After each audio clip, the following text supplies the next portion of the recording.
be very close indeed. It's an important race as well. If RogueLink wins, then he's definitely through to the next stage of the tournament, whereas Loch needs to win to stand any chance of getting through at this point. So, yeah, very, very, very, very important race we have here. Very much so. Oh, hey, it looks like we are off. Yeah, so the opening of the race, opening of the game, basically they'll be running through a couple of screens. Most people will choose to avoid a lot of the guards here. Some people choose to kill more of them on the rare chance of getting a drop, or on the off chance, or even some more gems. So we'll see what the players decide to do. Yeah, there's this game. It's not totally dependent on RNG, but it does play a factor. Particularly random drops that could seriously help your speedrunning efforts. So these two are probably going to do what they can to get the good drops to take out some of these bosses faster.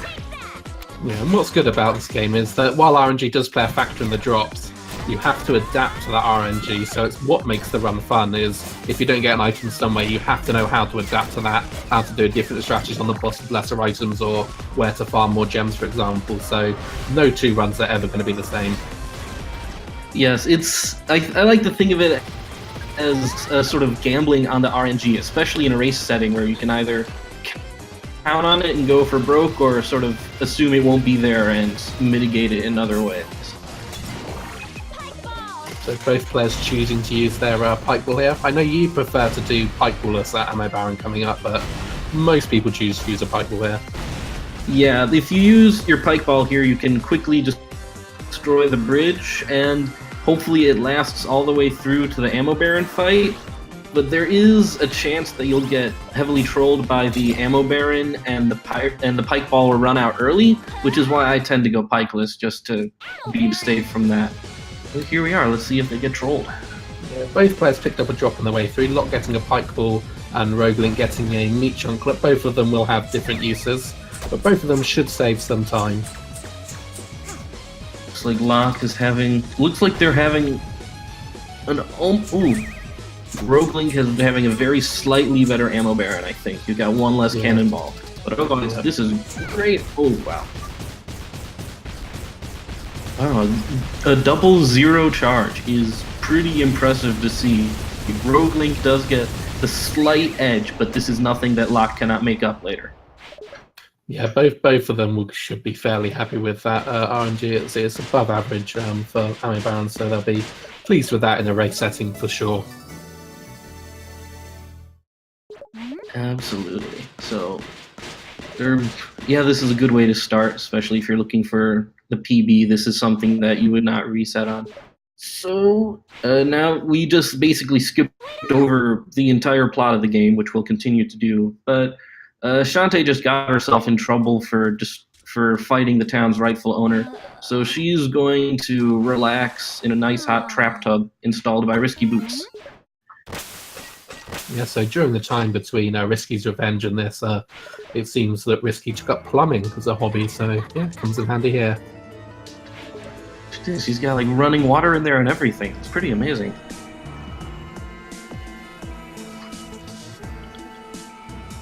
So now we are going to see the first and only instance of the Cacklebat in either of these runs. In a normal playthrough, you would want to get all 20 Cacklebats, kill them, and get their dark magic to get the game's true ending, but here, in any percent, this is the only one we fight, and only because it's mandatory.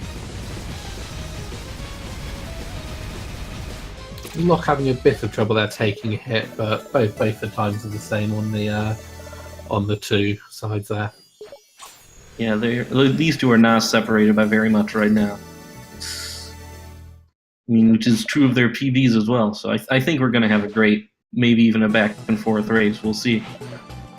Yeah, almost certainly. With the way RNG goes, you can never count anyone out until the very, very end. And even then, with things like the climb at the end, it's always something can happen. Yeah, it always, in the end, it usually comes down to skill between the two runners, as far as I've observed. Right. Here, we're going to have the game's only mandatory save. You have to do this or they won't let you out of town. They may do some more safety saves later, we'll have to see. So both runs will be going through Scarecrow fields here. They'll be killing as many Scarecrows as they can, hoping for some drops or even just gems. Ideally, they'll be wanting a Super Pike Ball or a Monster Milk, as Loch gets a second normal Pike Ball and a Monster Milk. Whoa. He's getting very lucky. He sure is. RogueLink, not so lucky, but he is racking up the gems, so I wonder if he might attempt a two-shop with the rate he's going at. Yeah, not sure if he's picked that strategy up yet or not, but we will see. But yeah, one thing to note is that as RogueLink does not have an extra Pike Ball, he won't be able to kill the Orcs on the way back through, whereas Loch has two, so you'll probably see him kill the Orcs for maybe some extra gems or a very rare chance of a Pirate Flare. Or it could be a food item for an animation skip. Yeah, food items are pretty nice to get. They save 2 or 3 seconds each by doing animation skips, which hopefully we'll get to see and we'll explain them when that happens. Right. In any case, we just missed them going through the sewers. They needed to get 3 flesh pops. And these snakes, they have a pretty good chance of dropping one. And what they do is they use the scimitar, wedge themselves in between the snake and the ceiling, and they manage to get multiple kills on the snake before it actually disappears for multiple drops. Yeah, that's a similar strategy as we'll see against the first proper boss, but both of them getting a sub 6-minute squid oil, that is a very, very nice pace. I'm liking the pace of this race. So now this, I had no commentary prepared, but I started speaking anyway. Looks like RogueLink is picking up a few more gems here, so he could conceivably do a 2-shop. Let's see if he pulls it off. I don't know.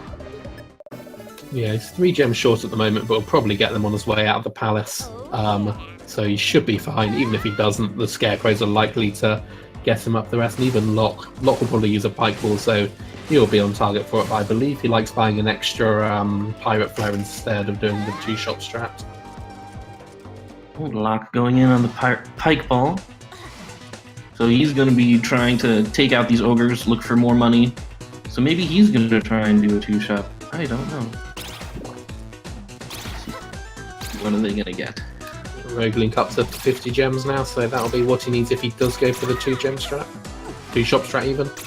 And Loch gets another Monster Milk. Wow. This is pretty silly. RogueLink, he's got himself a Pike Ball, but compared to 2 Monster Milks, that is not nearly as good. Pike Ball is still nice to have though. You want at least one before you enter before a certain point in the second dungeon, and it will save you a few seconds. So, not going to be unhappy to see that. As RogueLink only buys the 3 Pirate Flares and the Super Pike Ball, and Loch buys 4 Pirate Flares, but I believe he'll use that for leaving the first dungeon and not go for 2 shops. Speaking of the first dungeon, RogueLink is now arriving on the first island, Saliva Island, and we'll see why it's named as such. He's going to start by doing a really handy trick called the Risky Shuffle, which is where we use the D-pad and the control stick to fool the game into thinking Shantae is walking in one direction, so she can stay in one place and still build up charge. Yeah, and RogueLink getting a bubble shield there, which is a nice drop. You pretty much require it for the last boss, and if you have a second one, that can come in handy for the penultimate boss as well. So he'll be happy to do that. That means he doesn't have to get that. It means he doesn't have to set aside 25 gems for it later on. Yeah, I am jealous. This game never gives me bubble shields anymore. It's very sad. Alright. Both players now smell like ham, so they're going to head upwards and instigate the saliva that this island is named after.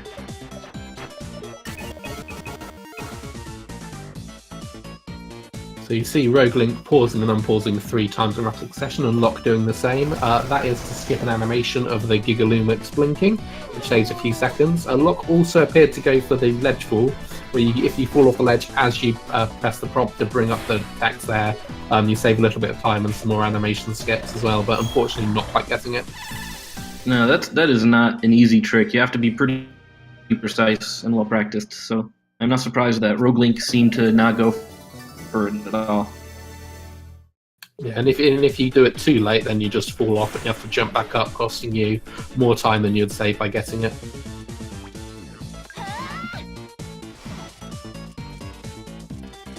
So So with a petrify spell in hand, both players are now off to go visit a gentleman whose wife had been turned to stone, and to try and fix this, he's going to try and use petrify.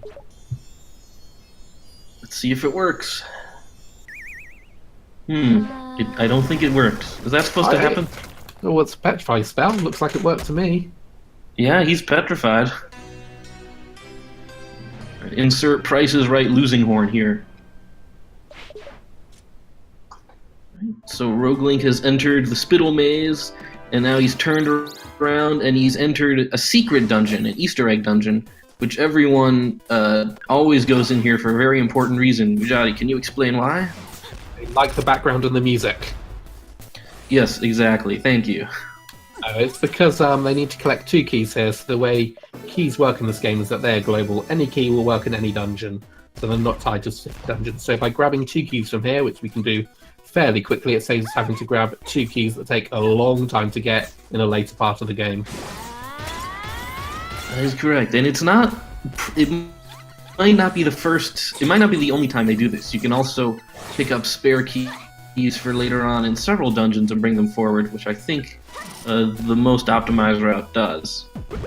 Yeah, they'll be picking up either 1 or 2 keys, and maybe if they're feeling adventurous, they might find another. I know it's been experimented with, but yeah, they'll almost certainly get 1 more, maybe 2.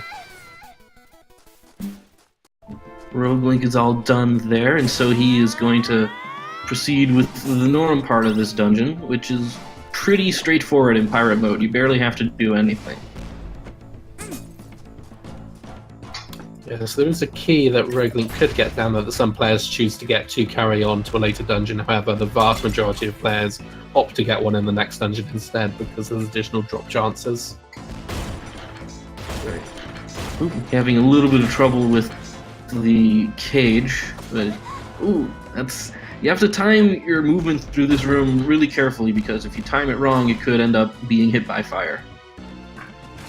So RogueLink now in the gauntlet room with the wet men. What you see him doing here is pogoing on the wet men here. The reason for that is while it does 1 less damage per hit than the cannonball, you hit both of the wet men at the same time, so you do extra damage. You see Loch using one of his 2 monster milks here to speed up this room greatly, and he's caught most of the way back up and probably will save the additional time on the boss thanks to that monster milk. Yep, that monster milk, it lasts a very long time, so he can get through both the gauntlet and through the entire boss without it wearing off, so long as he does the strat correctly, which we're about to see.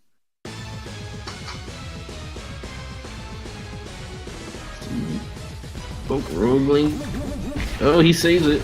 So he's, once again, they're wedging themselves between the ceiling and the boss with the scimitar. They're gonna try it some more here.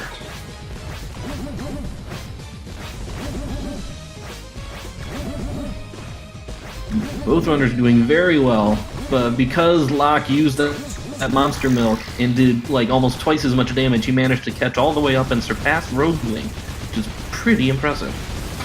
Yeah, RogueLink also had a couple of not optimal hits on the boss there, taking it a little bit of extra time, but still a very nice fight by him, and yeah, both players are neck and neck now. Yeah, not much to complain about here. We were right, this is going to be a really good race. So let's see, is Loch going to use the Pirate Flare here? Oh yeah! He sure is. I did it! So that saves him a handful of seconds over RogueLink, who has to run back through the previous 2 rooms. I think it's about a 6-second time difference between it, using it there or not, but RogueLink has an additional 30 gems instead, which arguably could be more useful, gives him more flexibility later on. Yep, this is a very planning-heavy game, so yeah, you have to be very meticulous with the money you get, the routes you take, and that's part of what makes it really interesting to watch. Yeah, I call 10-Line Island Math Island because the entire time I'm on that island, I'm just constantly figuring out in my head how much money I need to have to buy items. What happens if I get this drop? How much money would I need then? Just constantly doing math in my head. So it's a very interesting game to run for that reason. Yeah, I'm the same way, and math is 1,000 times harder when you're trying to speedrun a game at the same time. Well, both players, they are doing a small sequence break. They're getting an item that is going to be useful a few dungeons from now that normally they'd have to backtrack to get. And here we go. We're starting the most infamous part of this run.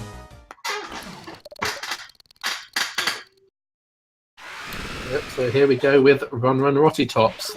So the way Run Run Rotty Tops works is that if you get hit by an enemy, you're sent back to the start of the room. You don't have any health, but as soon as you get hit, you're back to the start of the room. So players will want to be avoiding all the enemies they see. There's a lot of waiting around for enemies to get out of your way, for spikes to move so you can get through.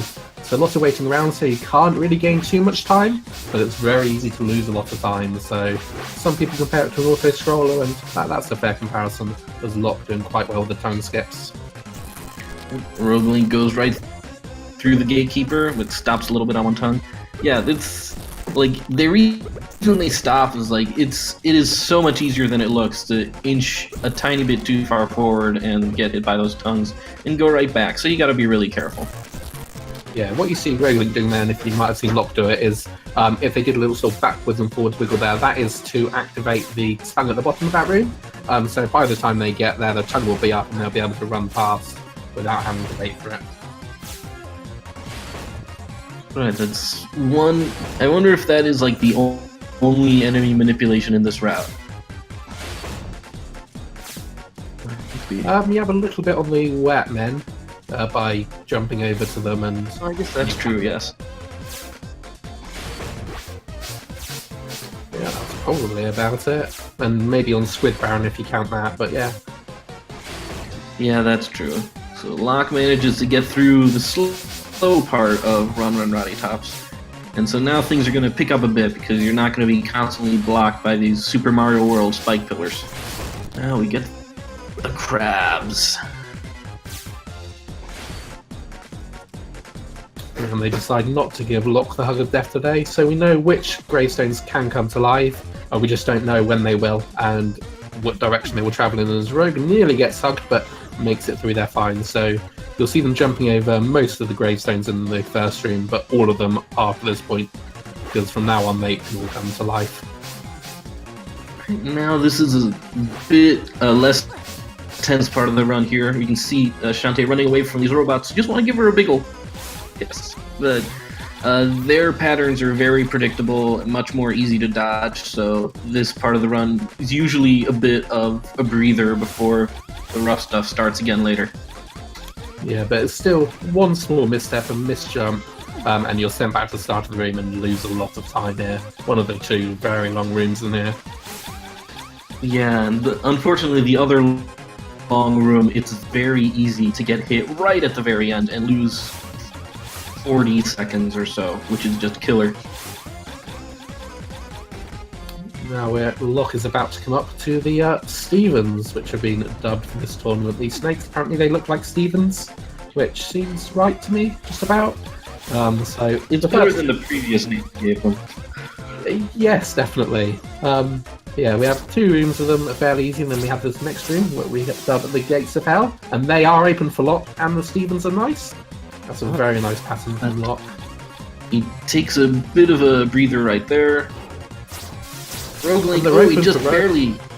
Yeah, they actually had a slightly better open for Rogue. He was able to get through faster. So that's a very tiny time save. Yeah, so we're now on the final room, which is basically everything you've done in the Run and Rock Top so far is all just thrown together in a room. So you have to dodge everything all at once. So it's a very fun room to do. It can be dangerous, especially at the same bit that Loch's coming up to now with his gravestones and tongues. Oh, if you take too long, oh, that was really bad. He got trolled super hard. I don't know what I would have done there if I was him. hey, there's sometimes you're just not a lot you can do as the kissy robot comes for you, so you can't take all the time in the world, and that's probably close to a 40-second time loss. Very, very unfortunate. Yeah, that's really bad. I don't know. He might have been able to back off there, but you have so little time to react. Meanwhile, RogueLink, he did not get caught, so he managed to get out, and he's now got a decent lead as he prepares to go and meet Poe. We are going to get the Shriveled Thing status report in a minute or so. I think it might hear this time. I think so. I think you might be right. We're going to have to see. And Loch has just finished run on Roddy Tops as well, so I want to say about 30-second time difference right now. Yeah, maybe not even that.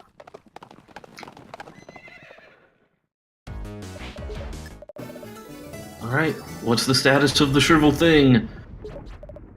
Oh, not again. Every time. Though it doesn't say if it smells good or bad. It might just have a nose. Yeah, it might. It might be smelling Shantae, who, as we know from later in the run, smells very nice. So, I think we need to ask Way Forward to expand on that, add some more unskippable text at that point, just to say what they mean by it smells. I agree. We need some more lore explanations here. Meanwhile, RogueLink, he is now in the second dungeon, the Cackle Tower, and he's going to be picking up another key in here, which he'll use in a later dungeon. And hopefully he'll get some better drops, as he needs to even up the RNG a little bit. Yeah, he's got a chance to get a super pipe ball off of the skeleton stair in some of the next room. And on the Batgirl, which you'll see him use a pipe ball for, there's a chance of a super pipe ball, a super monster milk, or the Nori special, the pirate flare. It's amazing how consistent he is with that pirate flare. What's he got? Oh, wow! Oh, it's Nori in disguise! Special. And of course, Loch getting a super pike ball off of the skeletons. That's how it's... Ooh, it takes a knockback, though. Probably going to get a monster milk off the Batgal here. Probably. That seems to be how it's going. No, RogueLink, from here he just has a straight shot to the boss. Oh, nope, he's got a super pike ball. Still a very nice drop to have.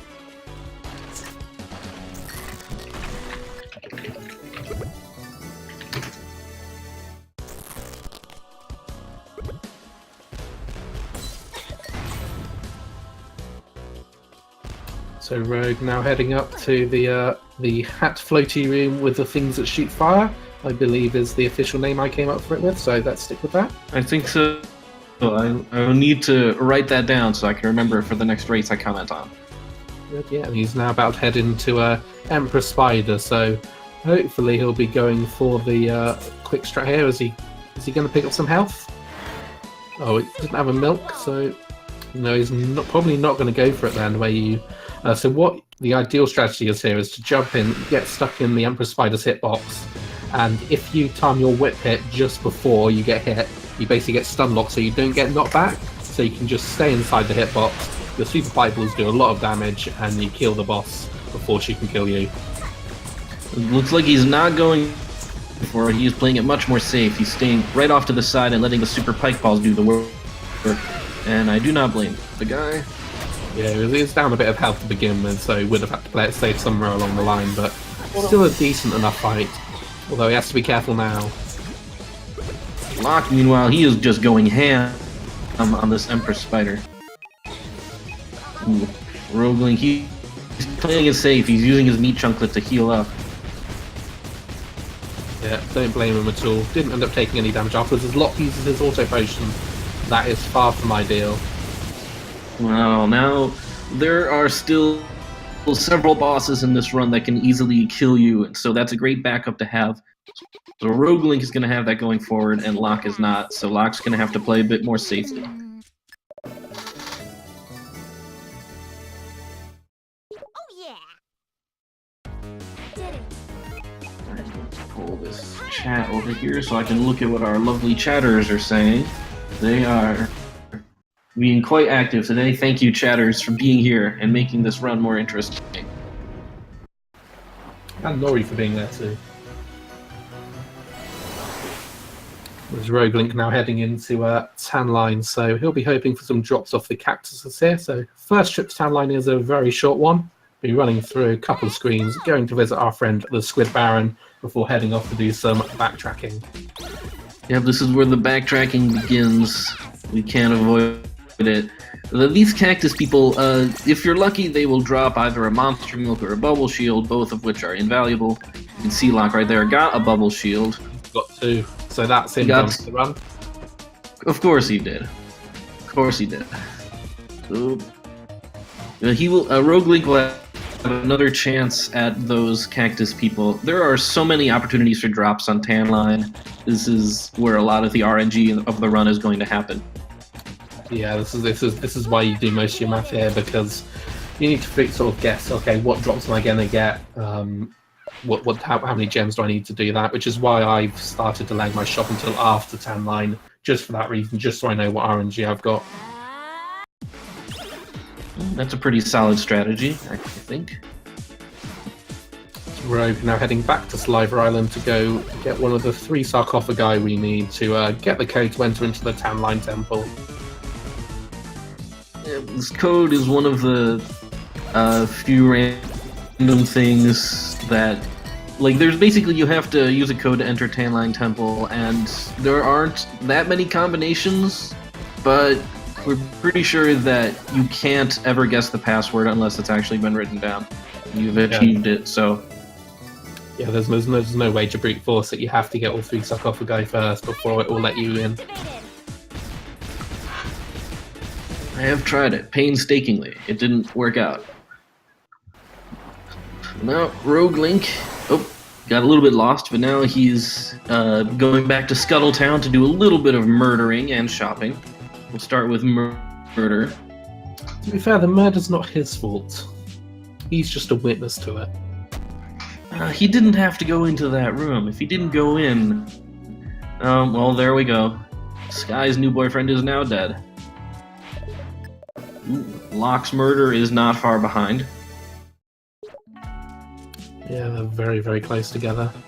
Let's see, it'll be interesting to see if they're shopping difficult. Rogue has quite a decent amount of gems. Yeah, he only gets the 3 pirate flares, a super pike ball, and a super monster milk. So he's still gonna be a pirate flare behind, so he's probably gonna pick that up later. Yeah, there's Loch just getting 3 pirate flares and a super monster milk, so that catches RogueLink up basically a super pike ball.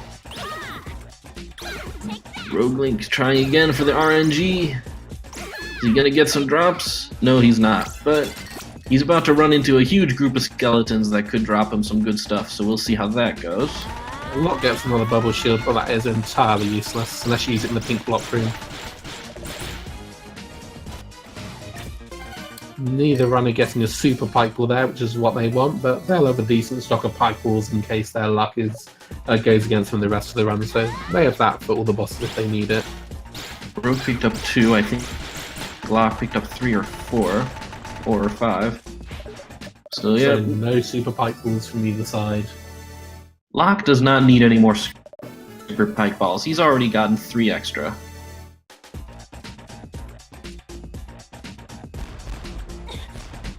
Well, RogueLink, I think he's gonna have to start planning his route around this RNG. Ooh, takes a knockback there. But yeah, he's gonna have to think about the items he currently has and how he's gonna use them to tackle the 4 remaining bosses. They both have identical gem counts right now, sorry. They both have identical gem counts, about half a second apart. This is ridiculously close. Yeah, this is exciting. I mean, Loch has the RNG advantage, but RogueLink still has his auto potion, so things can go bad for Loch in a real hurry. And now it's time for a break from Shantae. It's time for Metal Gear Shantae. Yeah, so in this section, it's a stealth section. They'll be wanting to avoid all the guards. If they get seen, they're sent back to the very first room of the section. So if you get caught at the end of the last stream even, that's over a minute time loss. Yeah, it can be a run killer. Both of these guys, you can do a very dangerous strat here that lets you go through the room faster, but it's very hard to pull off, and I don't blame them for not going for it. Loch just making it past that chain room fine, a bit slow, but managed to get through no problem. There's Loch's going to go for, I think, for 30 extra gems here. Not going to go for the full 60, I don't believe. You are correct. So I wonder what he is planning to buy. What could he possibly need? Yeah, and Loch's playing it safe and not going for the 1 cycle on these guards. So I think that's about a 10-second time loss, not going for that one. I think just about. Rogue, he took it also a little bit safe, but a bit more risky, so he's not going to lose as much time. You'll also notice that these are incredibly nearsighted guards. It's easy to sneak past when it feels like they should have spotted you. Yeah, and they can't see if they're in the dark. They really should have ate more of their carrots. They should have, yes. Well, I mean, like, we'll see in a minute. Everyone here seems to have some pretty bad vision problems. Yeah, so it seems like the mayor of Tanline spent all their budget on kidnapping department rather than on some optometrists. I think, well, they won't regret it, but everyone else will. You can see that these two, they are all picking up the 3 other girls we've met along the adventure. All 4 of them have been captured in the span of about 30 minutes, each mistaken for the missing princess. Speaking of, there's a statue of the missing princess. That's There's the missing princess. Splitting image of Rotitops, I think. I think exactly right. So yeah, the princess went to the store for 30 minutes, and naturally they kidnapped 4 random girls in response. As you do. In any case, that is the long, slow section of the game that we skipped most of by picking up 2 extra keys earlier in the runs. Skipping it, missing on like 60-70% of Tanline Temple. Yeah, so RogueLink pausing there, you get a free pause. He has 1 Super Pike, 1 Super Monster Milk, so no regular Monster Milk, so we might see him killing them an extra Scorp Gal in the dungeon coming up.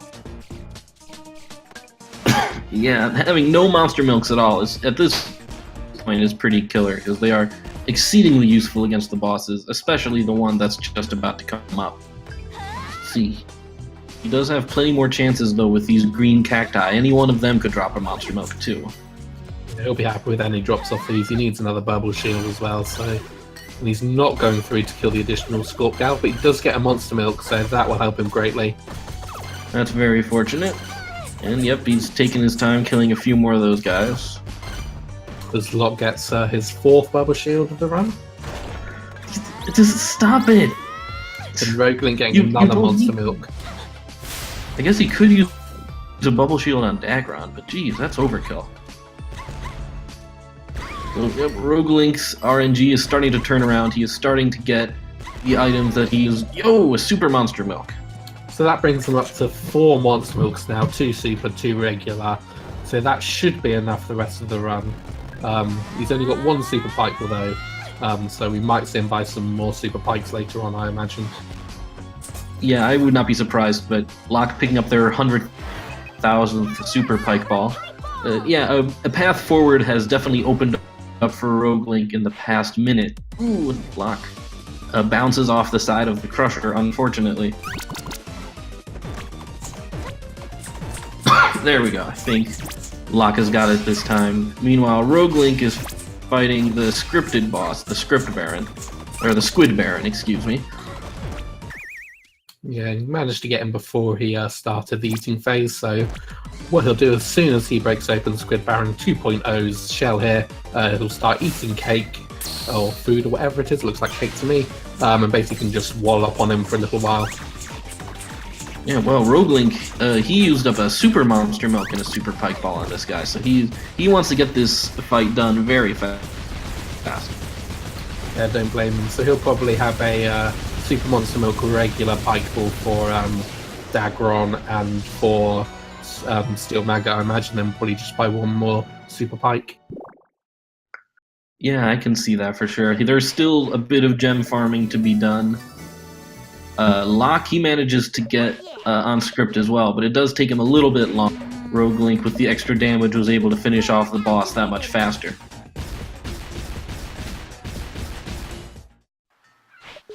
Yeah, but Loch is in a better position with items, so he can gain time up on the other bosses. Yeah. Still missing that auto potion though, so things, especially with Dagron, things can go south extremely fast. You get hit once, it's easy to get chain hit and just lose it all. As that fossil that we collected all the way back on Spiderweb Island, now is the time we finally get to use it. We give it along with the X-ray specs to Bolo here, who gives us the death mask in return, which will allow us to get into the next area. Yeah, you do. It's a all too common occurrence to go straight into Mudbog Island, go through the terrible section here, and realize you never picked up the death mask, and so you can't proceed. Yep, I have lost many a run to doing that exact same thing. As have I. I've lost PB runs. It hurts a lot.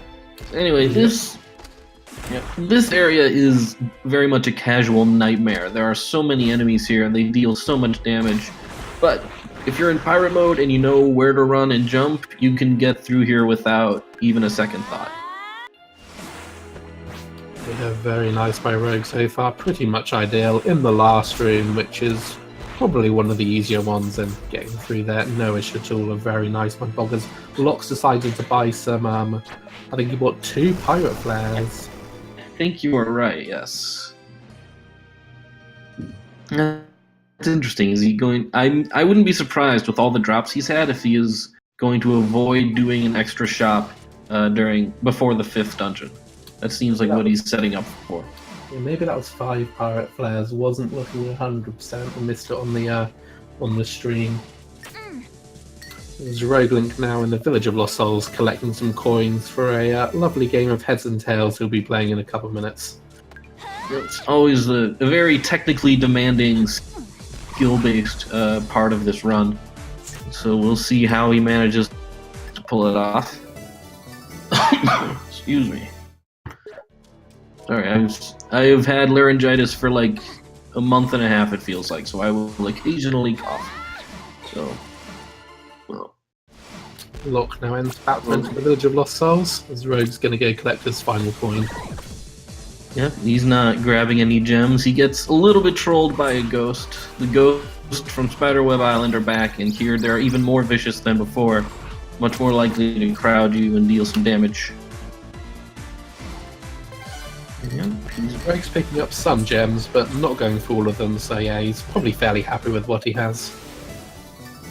Yeah, I would not. I know what I would shop for if I were him, and it's not that much. Ooh, he fails a risky...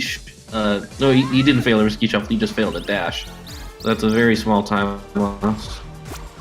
Yeah, probably about a second or 2, but not too bad, and he manages to avoid all the ghosts, but goes into that, don't know what to call that, lava monster thing. Yeah, he only takes 1 damage from that, though, instead of 2 from the ghosts, so I say it's a decent trade. Alright, yeah, for sure. Scott starts with the tails. Let's see, the worst... Yeah, we were lying about this being skill-based. This is pure RNG right here. So he just has to get 3 heads in a row. Was that on the 3rd attempt, or was that 4th attempt? I don't know. My stream very briefly froze. But it looked like his 3rd attempt. Yeah, so if you fail it 3 times on the 4th attempt, it will always go through no matter what you pick. Yeah, so you're not going to spend forever here, but you can lose upwards, I want to say up to 30 seconds if you are really having rotten luck. Feels like forever when it's happening, though. Sure does. Meanwhile, RogueLink has made Shantae smell like the manliest man of advice. And so now he's going to be able to get into the oubliette of suffering. A lot going through to the 4th attempt. I think he got to the green gamer twice, so not very good luck on his side. No, that's 5 extra plays, each one of those being about 2 to 3 seconds. So that's not a small time loss. So RogueLink here, this dungeon is great in Pyro mode because it showcases just how broken the risky shuffle can be. Yeah, we'll be skipping about 80% of the dungeon, as you'll see in the room RogueLink is about to enter into. So normally what you have to do is sort of do basically a figure of 8 around the dungeon, then come from the other side, line up all these platforms and then run across them. With a risky shuffle, we don't need any of the platforms. And we can just go on, we can just dash from a single point and go straight through to the end boss. So regular Pike Ball, regular Monster Milk from Rogue here. So I imagine he will be a 4 cycle. I believe it might be a 3 if he's really lucky and gets a lot of hits on the way up. Yeah, he could pull off a 3 like this. If you're going to be weak on any one boss, it's going to be Dagron because each cycle is extremely fast. On other bosses, you can lose a lot of time if you miss a cycle. Here, it's not a big deal. Yeah, and if you're going to go Pike Wallus for a boss fight, you want to do that on Steel Maggot because, in theory, it doesn't lose any time. Is that with a regular or super monster? Super Milk, sorry. Super Milk should be able to 2 cycle without any Pike Ball.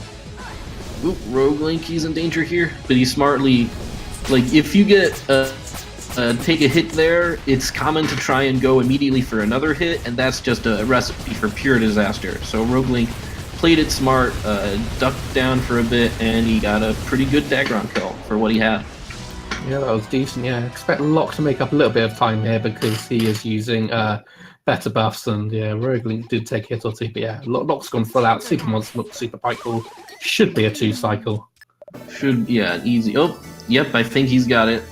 Oh yeah. So, yeah, very nice big catch up for Loch right there. Catch up. So you'll be seeing RogueLink, and in a minute Loch, they'll be running out of the Village of Lost Souls as Rogue's deciding to pick up some more gems.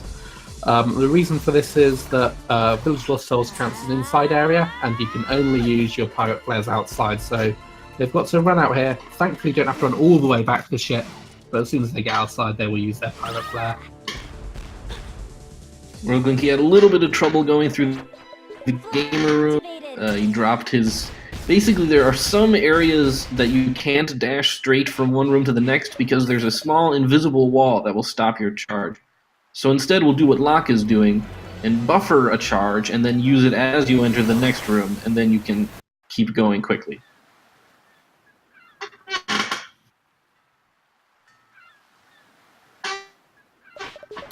Yeah, RogueLink now on Frostbite Island, so you'll see him run through a lot of screens here. There are a number of wolves on these screens that he might decide to kill. They have a decent chance of dropping 5 gems, as well as a very rare chance of dropping either a Super Pike Ball or a Super Monster Milk, either of which he would love to have. Yeah, he could certainly use a bit of help here, but he has been collecting a lot of gems as well, so maybe he has a plan to buy his way to the top, which is one of the ways you can mitigate bad RNG in this game. And remember, he got that Pirate Flare drop earlier, so when he does his next shop, he can do it after going through Scarecrow Fields as well, if he chooses to use that and not just skip the one from Abner. True, I don't know which of those would be faster to skip. If he is going to the shop, he would probably skip the Abner Pirate Flare. But you might want those 30 gems though. I'd value the 30 gems more than the 5-second time save from not speaking to Abner. That's true as well. See, there's a lot of strategy that goes into this run. Especially because he can just go through Scarecrow Fields, get some more gems, or maybe a Super Pike Ball or a regular Monster Milk from that to change what he decides to buy. So I would save the Pirate Flare and use it there instead. Yeah, I think that is a fair assessment. Both these guys are running through Propeller Town, which is a pretty fun room to play in pirate mode. It's a lot of running, jumping, using your hats, using your cannon, and basically making a fool out of this area. Yeah, it'll be interesting to see if RogueLink does go for the auto potion jump. I don't think so. He hasn't taken any damage yet. I don't know if he's practiced it or not. Yeah, I don't know if I have seen anybody try it. No, he does not try it. A couple people have attempted it, sorry. Oh, Well, okay. both of them taking a death to the spikes, yeah. A couple people have attempted it, but I don't think anyone's got it thus far. It's both of them, losing time to death, to spike deaths there. That's unfortunate. Yeah, I'm not surprised. The auto potion jump is a brand new trick. Nobody's really good at it, and it's like 2-frame window for you to pull it off. So no surprise people are not trying it. You only get one attempt at it, you lose your safety, which Loch doesn't have, so no chance of him going for it. But yeah, it's a very, very tight jump indeed. Trick to do. Loch using up a cannon shot. So this jump for him is going to be just a bit tighter, but he makes it fine. RogueLink, meanwhile, he received the targeting module from Bolo, and so now he's done with Propeller Town, and he's going back for more backtracking on Spiderweb Island. Yeah, and this is where we'll see what he decides to do with that extra pirate flare. If we see him speaking to Abner after getting Joe's soul, it will then know that he's saving it for saving 30 gems of the shop, basically. So now we trade in this boring lost soul and we make it super cool with this funky fresh mustache. And that's the spirit of Joe. So now we could bring him back to life and he and Sky will live happily ever after. And he gets a pirate flare. Yep, so I imagine we won't see him shop as soon as he gets back to Scuttletown. I imagine he'll go through Scarecrow Fields before shopping, which is slightly quicker if you do have that pirate flare. No, he's going straight in now. He might have forgotten he has the pirate flare. I think he just realised. Well, he's already in here, so he might as well get his shopping done. Pirate flare, super pike ball, and super monster milk. He tried just put a pirate flare so far and then realised he didn't have enough money.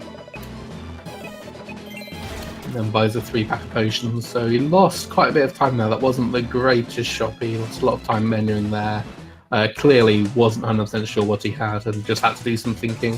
Yeah, that's tough. You have to be really good at remembering what items you have in order to be the most efficient during this run, and that's not easy to do when you're trying to focus on being fast. Loch just straight up buys 2 per monster most. Yeah, so he bought all the pirate flares he needed last time he was in town. Yeah, if Rogue had ran through the enemies there, he would have got probably an extra 15 gems at least, and maybe a super pike will drop, so I think that would have been worth going for, but it's still a decent strategy what he's doing. I think so. He just ran over here to talk to legally distinct He-Man, known as Brandson. And we did not get a Nutbuster this time, but Loch is in the perfect position for it.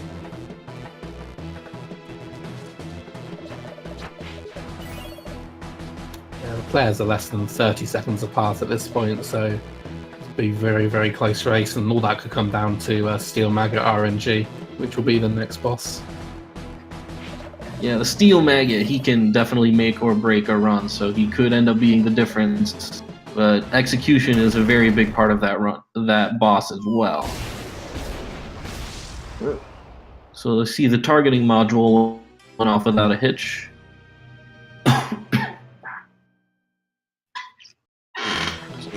For story recap, Barracuda Joe is alive. He just broke the sky, and instead of destroying Sequin Land Palace, we accidentally blew up the Techno Baron and opened the way to the final dungeon, the Abandoned Factory. So it's a great bunch of successes all around, I would say. Rogue might just be on PB pace here, which would make Loch on PB pace as well. Very, very close to it either way. It's true, he's sitting on a 53-37, and he's got enough potions to weather out the last couple of keys. You can see there that if you pick up a key, you land on the ground after, you have a very small time to override the key get animation with another one. RogueLink, you are getting this key? That is a surprise.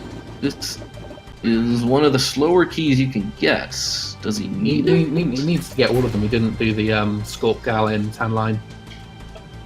Oh, that's true. That does make a difference, and I think Loch does have that extra key. No, he doesn't. Neither of them do. I just take for granted that everyone does the same thing I do. Clearly that's not the case. Alright, well, RogueLink, he skipped all of those animations, which saves a good 9 to 10 seconds, which is great, and now we're going to see how he fares against the Steel Maggot. Yeah, RogueLink does not have a spare bubble shield here, where Loch does, so if Loch chooses to use it here, that could save him a bit of time as he can play it a bit more risky.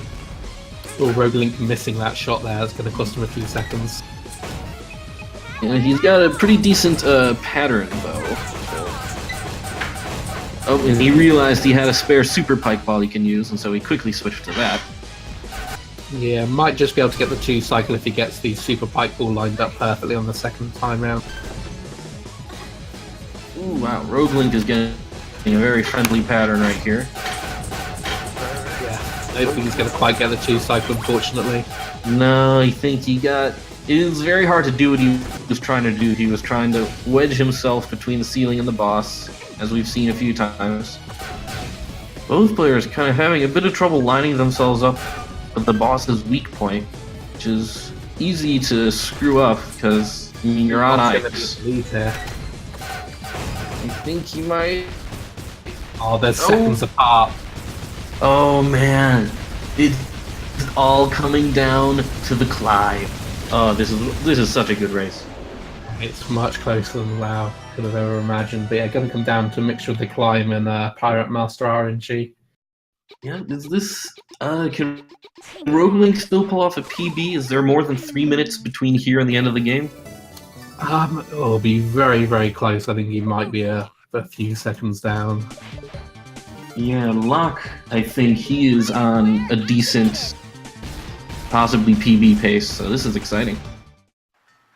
Yeah, both of them should be sub 54 runs or thereabouts anyway.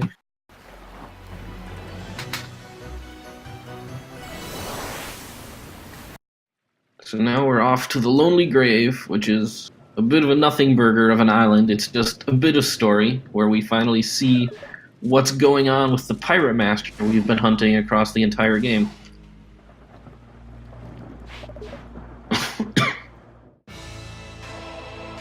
Ooh. Oh, he's not looking good at all. Ooh. Risky has been wearing his skull for the entirety of the game. Yeah, she has. I mean, I would not be too happy about that either if I lost my face and it turned into, oh my goodness, look at this sync that's going on right now. This is crazy. This is absolutely crazy. Hopefully they get identical climbs, so it just comes down to the Pirate Master fight. But it could very well do that. There's a very small amount of RNG involved with the Pirate Master fight. It's all about where he spawns. And so, I don't know if... You know what? I don't know what's going to happen. We're just going to have to sit back and watch. Yeah, RogueLink hitting an additional enemy there and losing a bit of time. He's gone over the top. He gains that time back. And the time Loch takes the ball, so he's gained a couple seconds there. This is neck and neck still. Yeah, at this point, every second matters. So let's see. Now the climb begins. So normally in casual play, you have to climb this tower and go through Pirate Master trials, which are just awful rooms that are horrible to speedrun. So we quickly learned how to skip them entirely, as RogueLink is showing off with the right combination of... Oh no! Oh, that's bad. With the right combination of... Ooh, boy. Usually, when you deploy the hat, it gives you just a few extra pixels of height to work with, and that is enough to get you all the way up and just bypass the trials entirely. Loch is missing the climb. He's failed it, I think, 4 times now. Oh no. Oh, he gets it. Oh. Rogue makes it through without issues, so Rogue has probably a 10-second lead. But he's taking the safety save. That gives Loch the chance to catch up. And he gets safety jump, no problem. I think he was scared of a crash, but he did not have anything to fear.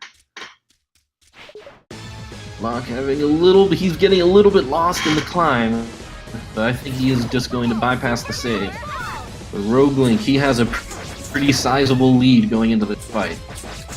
Yeah, 10-15 seconds, but he's not got good RNG, so Loch can make up some time from that.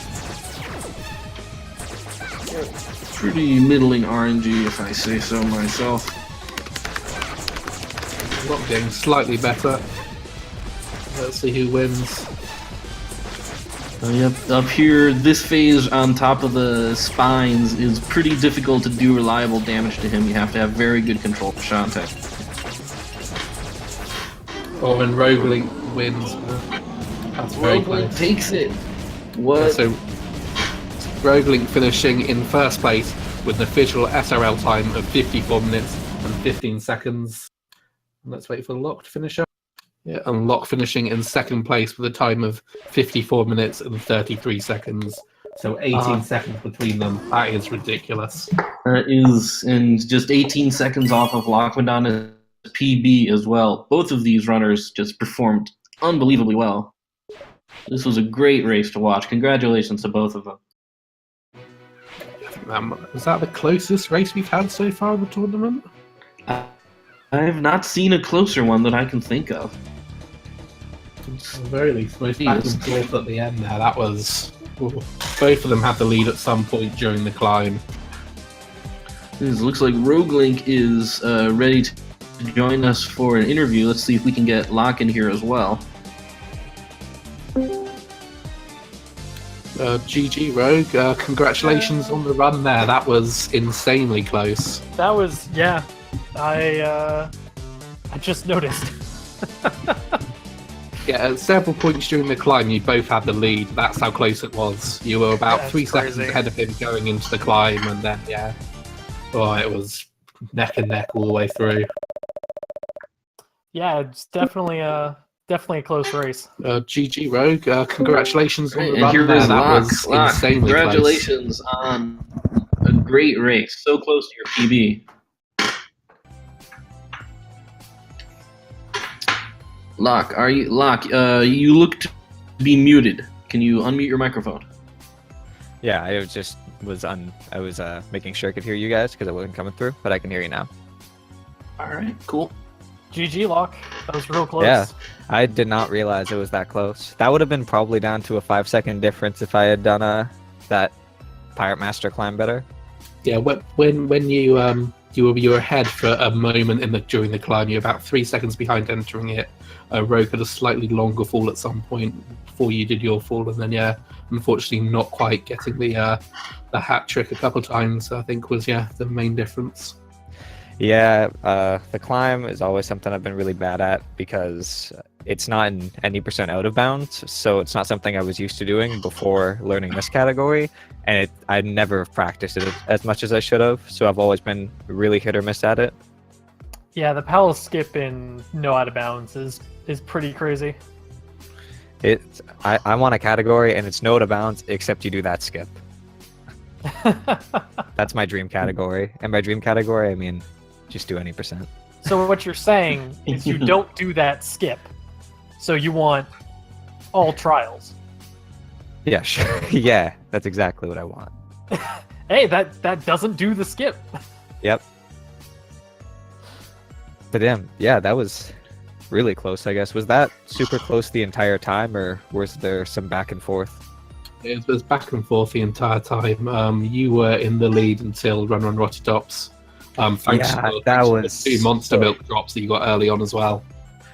That was so tragic. That Run Roddy Tops made me a little bit... I was really scared I was just going to tilt off the face of the universe after that. Yeah, my Roddy Tops was basically perfect. It was 1 second off of my gold. Mine was literally perfect, except I died on the very last tombstone. Oh no! Yeah, and then had to redo the final screen. Yeah, the last tombstone didn't move at all, and then I started to jump over it, and it woke up and moved to the right under me. So there was almost nothing I could do about it. Yeah, that was unfortunate. Yeah, for me, my big time losses were Spider Queen and Steel Maggot. If nothing else, all my boss fights, except for Steel Maggot, kind of went really well. Steel Maggot went okay. But Steel Maggot was a rough one on both sides, I think. I don't think I've gotten a good Steel Maggot in like 8 months. I don't think there's such a thing as a good Steel Maggot. Yeah, I feel like whenever I get a good Steel Maggot, I had a terrible dungeon and stuff leading up to it. Yeah, and anytime I get a good stuff leading up to it, I get a terrible Steel Maggot. Yeah, these splits on my PB are really rough to race against because my Steel Maggot was only a couple seconds off of gold. So I basically need a perfect Steel Maggot PB again. It'll happen eventually. My splits were they're rough for me to run against. They wouldn't be rough for someone who's better than me to run against. I have a lot of time save if I get a monster milk drop, and I have a lot of time save in run Roddy Tops. I died on the last enemy of the last screen, and I went even on the split. Oof. So, Yeah, I think I've got 20 seconds to save in my run Roddy Tops as well. Yeah, but then I golded every single boss fight after Squid Baron. So, Nice. That's really good. but yeah, that was evidently a very good race. So it's kind of hard to tell when you're actually doing the race because it's not like I can watch you. But hopefully, it was entertaining. So very That certainly was. much so. Yeah, Loch, I am impressed that you were able to keep together so well for what happened prior to this. That must have been demoralizing. It wasn't that good of a run, so it wasn't that demoralizing. You were thankful that it went away. That was a blessing. That's a blessing in disguise. Okay, so I guess this worked out then. Yeah, that run, I showed my splits at the very end of that run. This ended up being a 54-32 for me. That one was probably going to be like a 58. Ooh, good. So it was looking like that. Yeah, Rogue, what was going through your mind when you got the Nori special off the background? The Nori special? Yeah, the pirate flag. Oh, I was rapidly calculating like my third shopping trip just the entire time. Yeah, So I think I lost like 15 seconds just to recalculating that shopping trip. It's kind of interesting because one thing that you lose out on the race when you're doing a race and you have a secondary person commentating is you can't really know what's going through the person's head. So like the entire back half of the game, I was trying to figure out how much money I needed to get from the oubliette so that I can buy 2 super monster milks from my last shopping trip. And I was trying to figure that out the entire time and probably lost a bunch of time doing the math in my head. But like you noticed, I ended up with 151 gems and I needed 150. Yeah, I was mathing it out, and Yeah. I was trying to buy 2 super pike balls and a super monster milk and 1 pirate flare. I was 3 gems short to buy the super monster milk that I needed. That is tragic. Yeah, so I ended up pivoting real quick and going for 3 potions and something else. I think I got another super pike ball that I wasn't planning on getting or something. Did you not think to go through Scarecrow Fields and try and make up those gems before the shop because you had that extra pirate flare? Or did that not go through your head? Well, because I was already in the... Well, I didn't know that I was short. I didn't realize I was short until I finished, quote-unquote, finished shopping. And I realized I had 72... Like, I heard the burn, and I realized I had 72 gems. Okay, yeah, that makes sense. Otherwise, yeah, I would have run all the way through Pirate Flared back and then done my shopping trip, but I didn't realize. Yeah, when you're trying to math everything out, it's really easy to miss stuff. Well, my problem is that I have very specific numbers memorized, and having a Pirate Flare throws all of them off. See, Yeah, I'm the exact same way. I'm almost the exact opposite. I have no numbers for any of my shopping trips memorized. I just have the items memorized, and I know how much the items cost, and I know where to get all the gems I need. But it leads to a lot more, for me to do a lot more on-the-fly math, because I don't actually have the numbers for like how expensive things are. Like in my notes, it doesn't say you need 80 gems. It says buy 3 pirate flares and a super pike ball or something. Yeah, my thought process is instead of memorizing Yours is way better. 7 by the way. numbers, my thought process is instead of memorizing the 7 numbers of all the items, memorize 4 numbers for all of the different variations of shopping trip. Yeah, your way's way better. I'm not arguing that. I just did it a stupid way when I was first learning the category. Just did it a stupid way, and I'm too far gone now. Yeah, it definitely adds for flexibility. Like, my shopping trips take longer if I'm not on route, is the problem. Yeah. There you go. I'm just happy to actually finish a run in this tournament because I hadn't yet. Yeah, I was actually really... Because I noticed that our PBs were fairly close, so I was actually kind of concerned I was going to end up 2-2. I'm 0-3, so don't worry. Yeah, speaking of that, Rogue, that puts you at 3-1, and I believe that makes you puts you through to the bracket stage. So, what are your thoughts on that? Woo! I get to fight more birds.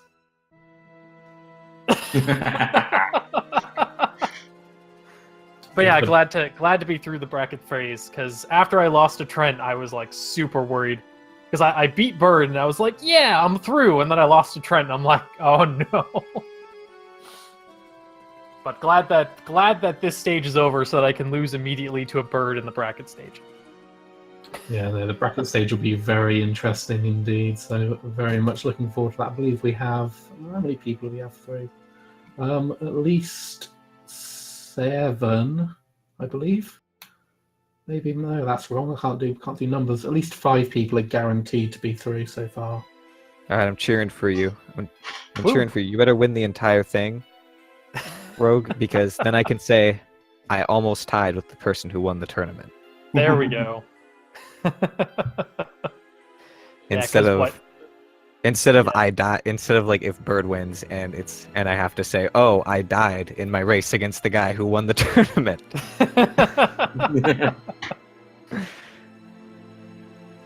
Yeah, there's a lot of 3-1s in the tournament. I think Turkey's going to be the only 4-0. You might be a 4-0, Majadi. You still have one. Yeah, run no, left. I'm gonna go for that clean 0-4.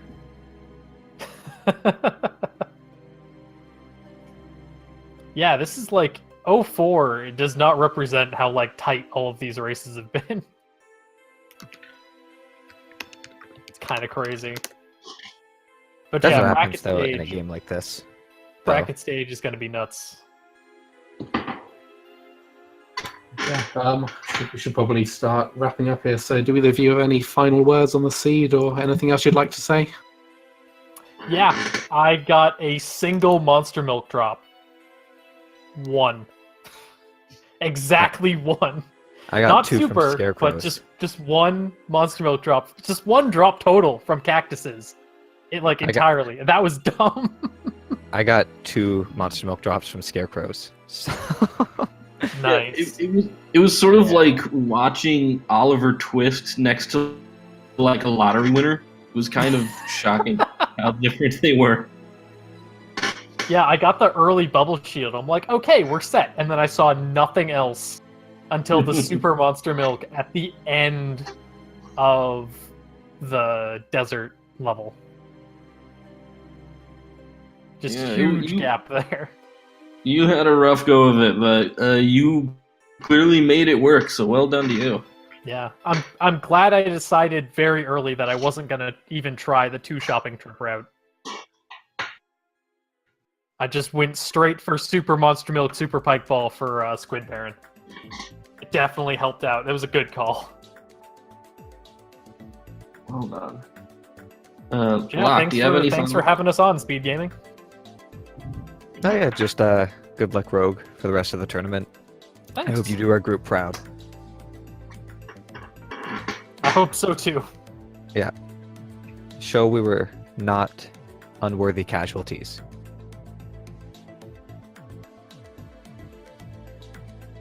Okay, and with that, make sure you follow both of these runners. They're both really good at this game. So make sure to follow them, and also follow my co-commentator here, the Sound Defense. He is also fantastic at this game, so make sure you give him a follow. Follow me, Johnny, because he is also fantastic at this game. I believe he's right above me in the leaderboards at this point. That's correct. I think there's 30 seconds between us. Yeah, just, I think, 29 seconds. So, at some point we have to race, and it will be a clash of the titans. Yeah, it'll be a very interesting race indeed, as will most of them from this point forward. But yeah, thank you everyone for watching. That was a fantastic race. That was better than we could have ever hoped for. So congratulations to both runners. Both were fantastic runs. Congratulations, Rogue, on making it through to the next round. And congratulations, Loch, for finishing a race. I get the feeling that was a little bit sarcastic, but I'm going to take that in stride because it's so true. That was actually the first run I've finished without dying, or I haven't died in about a week and a half. So That's okay. I had a 109 at Calathon on Saturday, so I was also paranoid going into this race. Well, I'm glad it ended up working out well for both of us. Everyone Watch the VOD. I survived. saved before Pirate Master and sheer terror. You did. I was worried you were like worried about a crash. I was totally expecting, because I did the risky shuffle into the Pirate Master layer, or not the Pirate Master layer, like where risky gets taken by the Pirate Master. I was totally expecting to lose by 1 second because I did that. 'Cause I just did the same thing. Okay, good. Yeah, I just wanted to do the I'm slide. used to doing the shuffle in when I'm red, so I'm like, oh no! At least I just didn't wanted to get do the this. heart going I just wanted to over. do the slide for the stream. There you go. At least I we was both actually- did the slide. I was seriously considering crawling into it, but I decided that was a bit too much. Oh, that's funny. Gotta do it for the swag. Yes, and with Yeah. that, I think we are gonna run up against our time. So thank you, Loch and Rogue, for a great run. Thank you, Majadi, for being my great co-commentator. Thank you, everyone, for watching. And thank you, Sound Defense, as well. See you, everyone. See you next time.